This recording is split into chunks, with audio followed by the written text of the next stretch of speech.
Pharma warrior channel पर आप सब लोगों का स्वागत है। आज हम बात करने वाले हैं फार्मासिस्ट का जो वैकेंसी निकला है एम्स जोधपुर पर, उसके बारे में डिटेल्स में बात करने वाले हैं। तो चलिए उसके बारे में जानने के लिए आ जाते हैं उसका ऑफिशियल वेबसाइट पे।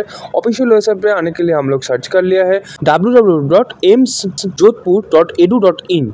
उसके बाद कुछ इस तरह का पेज आपके सामने ओपन होकर आएगा, जहां से आपको रिक्वायरमेंट सेक्शन में चले जाना है। रिक्वायरमेंट सेक्शन के चले जाने के बाद कुछ नॉन फैकल्टी रिक्वायरमेंट करके आपके सामने ओपन होकर आएगा, तो उसमें आपको क्लिक कर लेना है। क्लिक करने के बाद कुछ इस तरह का पेज आप देख पाएंगे स्क्रीन पर, जिसके आपको ग्रुप सी का जो पोस्ट है, नॉन फैकल्टी ग्रुप सी का पोस्ट, जो कि डायरेक्ट रिक्वायरमेंट बेसिस में आपको दिखाई दे रहा है, उसमें आपको क्लिक कर लेना है डिटेल्स नोटिफिकेशन के लिए। तो यहाँ पर आपको कोई भी स्टार्टिंग डेट और लास्ट डेट नहीं दिया गया है, तो स्टार्टिंग और लास्ट जो अप्लाई का जो डेट आएगा तब आपको हमारा जो चैनल है फार्मर चैनल में आपको डिटेल्स अपडेट मिल जाएगा। तो फार्मर चैनल को इसके लिए जरूर सब्सक्राइब करके रखिए। तो चलिए अब आ जाते हैं उसका नोटिफिकेशन पर, जिसके बारे में आपको डिटेल्स में बताने वाले हैं। तो यहाँ पर ग्रुप सी का पोस्ट है, जो कि डायरेक्ट रिक्वायरमेंट बेसिस होने वाला है। यहाँ पर फुल डिटेल्स दिया गया है, क्या एलिजिबिलिटी क्राइटेरिया, क्या क्या कुछ चाहिए, कितना एज लिमिट है, सब कुछ। तो चलिए डिटेल्स में बात कर लेते हैं। तो फर्स्ट जो वैकेंसी के बारे में बात करने वाले वो है pharma chemist and chemical examination का वैकेंसी, जहाँ पर ग्रेड पे है 2800, जहाँ पर diploma in pharmacy in recognised institution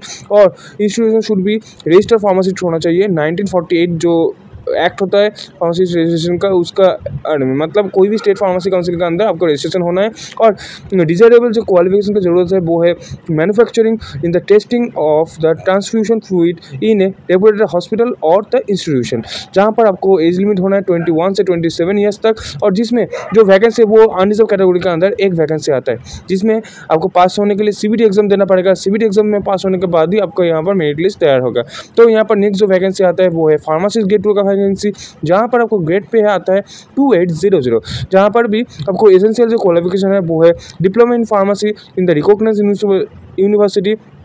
और आपको इसमें अप्लाई करने के लिए आपको कोई भी स्टेट फार्मेसी काउंसिल और सेंट्रल फार्मेसी काउंसिल के अंदर एक रजिस्टर्ड फार्मासिस्ट होना है। यहाँ पर आपको डिजायरेबल जो क्वालिफिकेशन की जरूरत है वो है एक्सपीरियंस इन द मैन्युफैक्चरिंग और the storage testing of the transfusion fluid. जिसमें अप्लाई करने के लिए जो एज लिमिट का जरूरत है वो है 21 से 27 ईयर्स तक आप इसमें अप्लाई कर सकते हैं। जिसमें टोटल जो वैकेंसी है वो है 27 का वैकेंसी, जहाँ पर अनरिजर्व का आता है 13 वैकेंसी, ओबीसी का आता है 7 वैकेंसी, एससी का आता है 4 वैकेंसी एंड एसटी का आता है 1 वैकेंसी।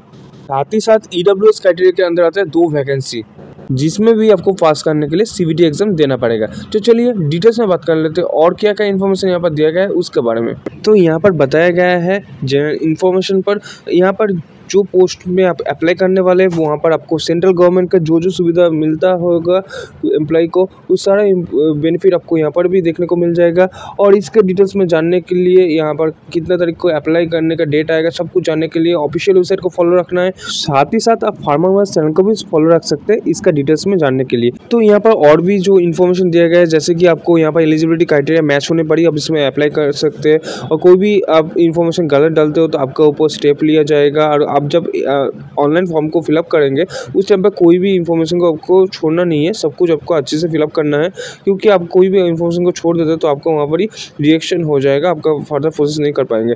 तो आ जाते हैं मेन इन्फॉर्मेशन पर, जहाँ पर आपको एप्लीकेशन फ़ीस के बारे में बताया गया है। तो यहाँ पर एप्लीकेशन फ़ीस जो है वो 3000 है पर candidate, general, OBC and EWS candidate के लिए, and SC ST PWD candidate के लिए 2400 रुपीज़ है।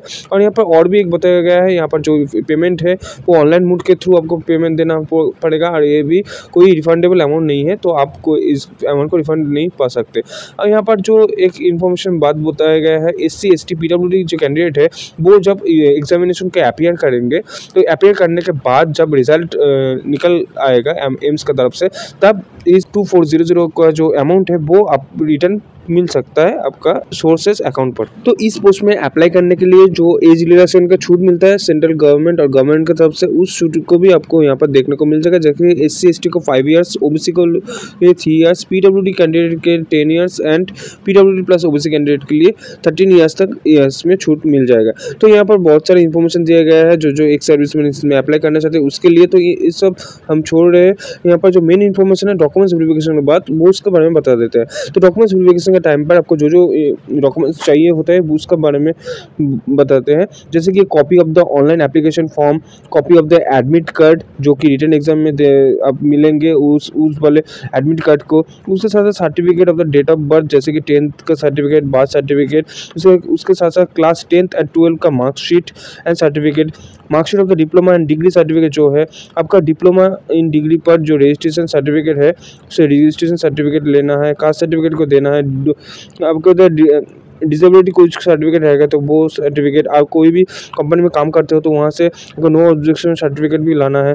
स्पेशल सर्टिफिकेट जो है उसमें सारा कुछ मेंशन होना चाहिए, आप कितना तारीख को ज्वाइन किए थे, कितना तारीख को छोड़े थे और कितने दिन वहाँ पर काम किए थे, सब कुछ मेंशन होना चाहिए स्पेशल सर्टिफिकेट। और उसके साथ साथ आइडेंटिटी प्रूफ जैसे कि PAN card, voter card, driving licence, Aadhaar card कुछ भी दे सकते हैं। उसके साथ एड्रेस प्रूफ में भी आप आधार कार्ड, पासपोर्ट, रेशन कार्ड ये सब शो कर सकते हैं। और एनी अदर रिलेवेंट डॉक्यूमेंट्स आप देना चाहते हैं तो दे सकते हैं, जैसे कि कंप्यूटर का एक्सपीरियंस का सर्टिफिकेट, गवर्नमेंट में आप कोई भी ट्रेनिंग किए हो तो उस ट्रेनिंग का सर्टिफिकेट आप शो कर सकते हैं। इस सारा कॉपी को आपको एक कॉपी जेरोक्स करना है और एक कॉपी आपको ओरिजिनल लेके जाना है, और जो आप जेरोक्स कॉपी लेके जाएंगे उस कॉपी पे आपको सेल्फ अटेस्टेड करना है। इस सारा डॉक्यूमेंट्स आपको डॉक्यूमेंट्स वेरिफिकेशन का राउंड पर जब आप रिटन एग्जाम को क्लियर करेंगे उसके बाद आपको पूछा जाएगा, तो आपको इससे अच्छे से फिलअप करके लेके जाना है।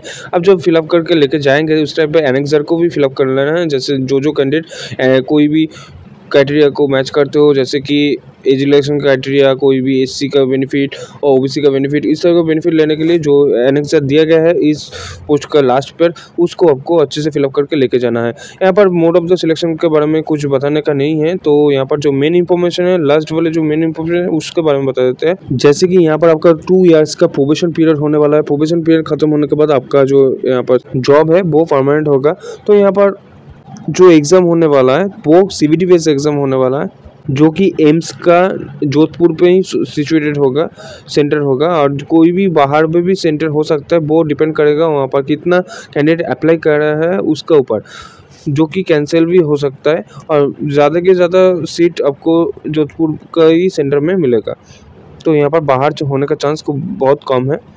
तो यहाँ पर और भी इंफॉर्मेशन जो बताया गया है, यहाँ पर जो वैकेंसी आपको डिक्लेयर किया गया है जोधपुर की तरफ से, तो वो इंक्रीज भी हो सकता है, डिक्रीज भी हो सकता है। तो आप यहाँ पर अप्लाई करना चाहते हैं तो आपका खुद का इंटरेस्ट से अप्लाई कीजिए, आपका एलिजिबिलिटी क्राइटेरिया मैच हो तो जरूर अप्लाई कीजिए। अप्लाई करने के टाइम पर जब आप ऑनलाइन एप्लीकेशन फॉर्म को फिलअप करेंगे उस टाइम पर आपको कोई भी इंफॉर्मेशन गलत नहीं डालना है, सब कुछ आपको ठीक से डालना है, और फीस है वो सबमिट करना है, नहीं तो आपका जो एप्लीकेशन फॉर्म है वो रिजेक्ट हो सकता है।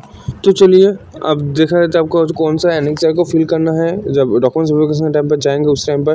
तो इस वाले जो एनेक्सर दिया गया है सब कुछ के लिए अलग अलग से एनेक्सर दिया गया है, जिस एनेक्सर को आपको फिल करना है एग्जाम के टाइम पर, एग्जाम खत्म होने के बाद जब आप शॉर्टलिस्टेड हो जाएंगे उस टाइम पर जब डॉक्यूमेंट्स वेरिफिकेशन के राउंड पे जाना है उसके लिए।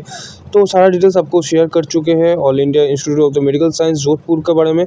तो इसका डिटेल्स को पाने के लिए, डिटेल्स नोटिफिकेशन पाने के लिए हमारा जो टेलीग्राम ग्रुप है उसको ज्वाइन कर सकते हैं, और जिसका टेलीग्राम नहीं है उसके लिए व्हाट्सएप ग्रुप भी है, अब उस व्हाट्सएप ग्रुप पे भी ज्वाइन करके सारा इन्फॉर्मेशन डिटेल्स डायरेक्टली पा सकते हैं। तो आशा करते हैं आज का वीडियो इन्फॉर्मेटिव रहा हो। इस तरह का इन्फॉर्मेटिव वीडियो पाने के लिए, फार्मा रिगार्डिंग जॉब अपडेट पाने के लिए फार्मा चैनल को सब्सक्राइब करना ना भूले, फ्रेंड के साथ शेयर कीजिए और एक लाइक और कमेंट करके जरूर बताइए इस वीडियो आपको कैसा लगा।